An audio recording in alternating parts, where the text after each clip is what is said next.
കഴിഞ്ഞു പോരുന്ന നേരത്ത് അള്ളാഹുവിന്റെ റസൂലിന്റെ സ്വല്ലല്ലാഹു അലൈഹി വസല്ലം തങ്ങളുടെ ഒട്ടകത്തിന്റെ സാഡിൽ, അതിന്റെ ഒട്ടകക്കട്ടില് ശരിയാക്കുന്ന നബിയുടെ ഒരു വേലക്കാരൻ, ഒരു ഖാദിം, ഇവരെ ഒട്ടകക്കട്ടിലിനെ സെറ്റ് ചെയ്ത് കൊടുക്കുക. തങ്ങൾ വന്നു, സയ്യിദ് വന്നു, തങ്ങൾ പോകുന്ന വണ്ടിയുടെ ഡോറൊക്കെ തുറന്നു കൊടുത്തു, ഒരു ഖിദ്മത്ത് ചെയ്യാൻ.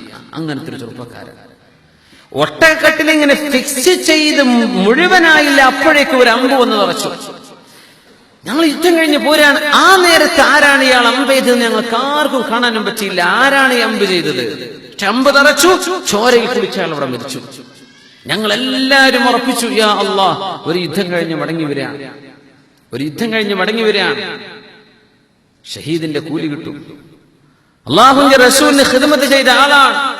അതുകൊണ്ട് സ്വഹാബികൾ മുഴുവനും പറഞ്ഞു, അല്ലാഹു അക്ബർ, ഹനീഅൻ ലഹു അൽ ജന്ന, ഉറപ്പാണ് സ്വർഗം ഇയാൾക്ക് ഉറപ്പാണല്ലോ. ഹനീഅൻ ലഹു അശ്ശഹാദ, ഉറപ്പാണ് രക്തസാക്ഷിത്വത്തിന്റെ കൂലിയും ഇയാൾക്ക് കിട്ടുമല്ലോ.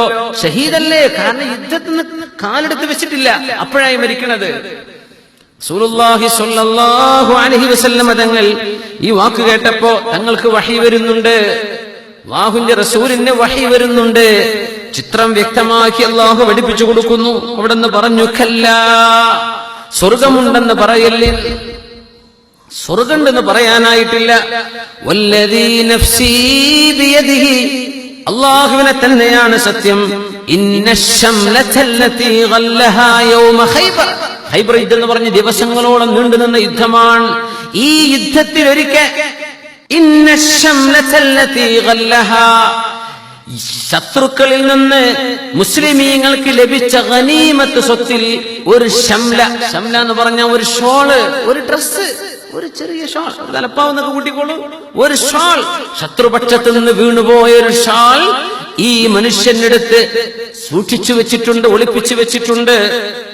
മിനൽ മഗാനിമി ലം തുസിബ്ഹൽ മഖാസിം, യുദ്ധത്തിന്റെ മുതലുകൾ യുദ്ധത്തിലേക്ക് വന്ന സ്വഹാബികൾക്ക് ഓഹരി വെച്ചു കൊടുക്കുന്ന കൂട്ടത്തിൽ ഈ ഒരു തുണിക്കഷ്ണം ഇയാൾ പൂഴ്ത്തിവെച്ചിട്ടുണ്ടായിരുന്നു. ഈ തുണിക്കഷ്ണം മോഷണം ചെയ്തതിന്റെ പേരിൽ ഈ തുണിക്കഷ്ണം കാരണം അയാളെ റബ്ബിന്റെ നരകം തീ ആളിപ്പിടിച്ചുകൊണ്ടിരിക്കുകയാണെന്ന് അഷ്റഫുൽ ഖൽഖ് സ്വല്ലല്ലാഹു അലൈഹി വസല്ലം. എന്താ മുഅ്മിനീങ്ങളെ നമ്മൾ മനസ്സിലാക്കുന്നത്? അല്ലാഹുവിന്റെ റസൂലിന്റെ ഖാദിമായ ഒരാൾ, നബിക്ക് ഖിദ്മത്ത് ചെയ്ത ഒരാൾ ഒരു യുദ്ധത്തിൽ നിന്ന് വരികയാണ്, അമ്പേറ്റ് അവിടെ വെച്ച് മരിക്കുകയാണ്. ഹബീബിന്റെ മുമ്പിൽ, അസ്ഹാബിന്റെ മുമ്പിൽ അള്ളാഹുവിന്റെ വഹി എന്താ? നബിയെ മോഷണം ചെയ്തിട്ടുണ്ട്, നബിയെ യുദ്ധം മുതലെന്ന് കിട്ടേണ്ട, മുഅ്മിനീങ്ങൾക്ക് പൊതുവായി വിധിക്കേണ്ട സാധനം ഒറ്റക്കെടുത്ത് വെച്ചിട്ടുണ്ട്. മുഅ്മിനീങ്ങളെ, കമ്പനിന്റെ പൈസയൊക്കെ ഈ സെയിൽസ്മാൻമാരും അല്ലാത്തവരൊക്കെ പല കള്ളക്കണക്കുണ്ടാക്കി എടുക്കണ ഈ പൈസയൊക്കെ എന്തായിരിക്കും ഇതിന്റെ അദാബ്? എന്തായിരിക്കും ഇതിന്റെ അദാബ്? അതുകൊണ്ടുണ്ടാക്കണ പോലെ എന്താ അതുകൊണ്ട് കാര്യം? അതുകൊണ്ട് നമുക്ക് സമാധാനം കിട്ടുമോ?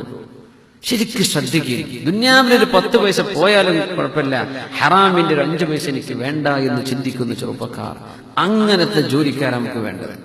അങ്ങനെ ഇസ്ലാം നമുക്ക് തിരിച്ചു കൊണ്ടുവരണം, ദീനിനെ ലൈവാക്കി കൊണ്ടുവരണം സമൂഹത്തിലേക്ക്. നമ്മൾ മുഅ്മിനീങ്ങളായിട്ട് ജീവിക്കും. സമാധാനമില്ല. ഈ ഒരു സ്വഹാബിയുടെ വിഷയം അല്ലാഹുവിന്റെ റസൂൽ പറഞ്ഞ സംഭവം സ്വഹീഹ് ബുഖാരി ധരിച്ചിട്ടുള്ള ഹദീസാണ് ഈ പറയുന്നത്. സ്വഹീഹുൽ ബുഖാരി